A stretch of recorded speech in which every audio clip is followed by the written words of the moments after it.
Assalamualaikum warahmatullahi wabarakatuh. Nama saya Rizky Amelia dari kelas Biologi A, kelompok 5, mengenai kelas AFES. Baik, saya di sini akan melanjutkan presentasi dari teman saya. Di sini saya akan membahas mengenai sistem peredaran darah pada AFES dan juga sistem pernafasan pada AFES. Langsung saja, sistem peredaran darah AFES ini bagian-bagian pada jantung atau kardio kelas AFES ini mirip dengan jantung kelas mamalia, yaitu jantung memiliki 4 ruang seperti atrium kanan, atrium kiri, bilik kanan, dan bilik kiri. Di antara ruang-ruang pada jantung ini juga terdapat sekat atau septum yang bentuknya sudah sempurna sehingga darah yang kaya akan oksigen dan karbon dioksida ini tidak akan tercampur. Sistem peredaran darah pada kelas AFES juga menggunakan peredaran darah ganda dan sistem peredaran darahnya tertutup.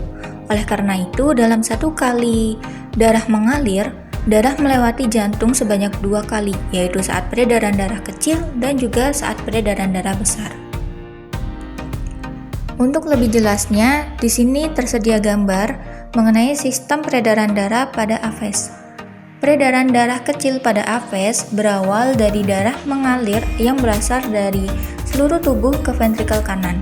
Kandungan karbon dioksida pada jantung dipompa menuju paru-paru melalui arteri pulmonalis untuk melepaskan kandungan karbon dioksida pada darah dan mengikat oksigen. Darah tersebut akan mengalir dan masuk ke atrium kiri dan akhirnya darah ke ventrikel kanan. Selanjutnya, peredaran darah besar pada AFES sama dengan peredaran kecil, hanya saja ditambah dengan proses selanjutnya yaitu darah yang kaya akan oksigen yang berasal dari ventrikel kiri diedarkan menuju ke seluruh tubuh, tepatnya sel-sel tubuh. Nah, pada sel-sel tubuh ini kandungan oksigen dalam darah akan dilepaskan dan karbon dioksida diikat sebagai sisa metabolisme sel tubuh. Kemudian, darah yang banyak mengandung karbon dioksida akan mengalir kembali menuju jantung, tepatnya pada atrium kiri. Selanjutnya, sistem pernapasan AFES. Organ pernapasan utama burung sama dengan manusia, yaitu paru-paru. Nah, paru-paru burung berjumlah sepasang dan letaknya di dalam rongga dada yang dilindungi oleh tulang rusuk. Paru-paru burung juga diselimuti oleh selaput bernama pleura dan berhubungan dengan kantung-kantung udara. Paru-paru burung terdiri dari bronkus primer, bronkus sekunder, dan parabronkus. Bronkus primer merupakan saluran percabangan dari trakea. Nah, bronkus primer terbagi menjadi 2, yaitu ada bronkus kiri dan kanan. Kemudian bronkus primer bercabang lagi menjadi bronkus sekunder atau mesobronkus. Paru-paru burung tidak memiliki alveolus, tetapi digantikan oleh pembuluh udara atau parabronkus. Nah, parabronkus ini berhubungan dengan pembuluh darah kapiler, sehingga dapat terjadi proses pertukaran gas secara difusi. Kemudian, paru-paru burung juga berhubungan dengan kantung udara.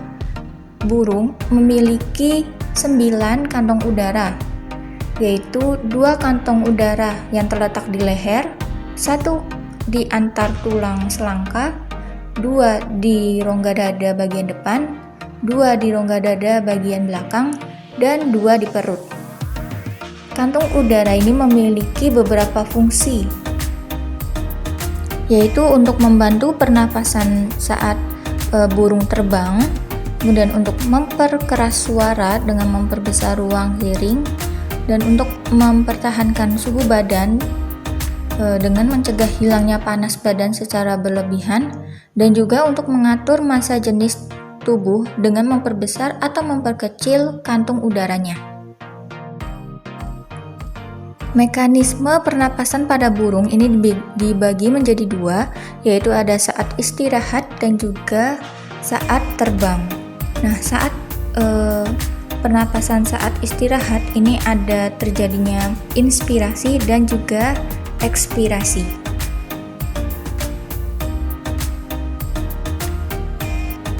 Sedangkan untuk pernapasan saat burung terbang ini terjadi ketika burung terbang mengangkat sayapnya, maka mengakibatkan kantong udara antar tulang korakoid terjepit, tetapi kantong udara yang terletak di bawah ini mengembang.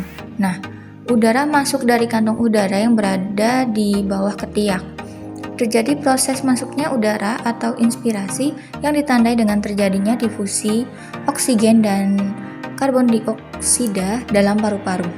Pada saat burung menurunkan sayapnya, mengakibatkan kantung udara yang berada di bawah ketiak terjepit, sehingga menyebabkan kantung udara antar tulang korakoid ini mengembang. Kemudian, udara masuk ke dalam kantung udara antar tulang korakoid, sehingga terjadilah ekspresi yang juga ditandai terjadinya difusi oksigen dan karbon dioksida. Sekian penjelasan mengenai sistem peredaran darah dan juga pernapasan pada Aves, dan materi selanjutnya akan disampaikan oleh rekan saya selanjutnya. Terima kasih. Wassalamualaikum warahmatullahi wabarakatuh.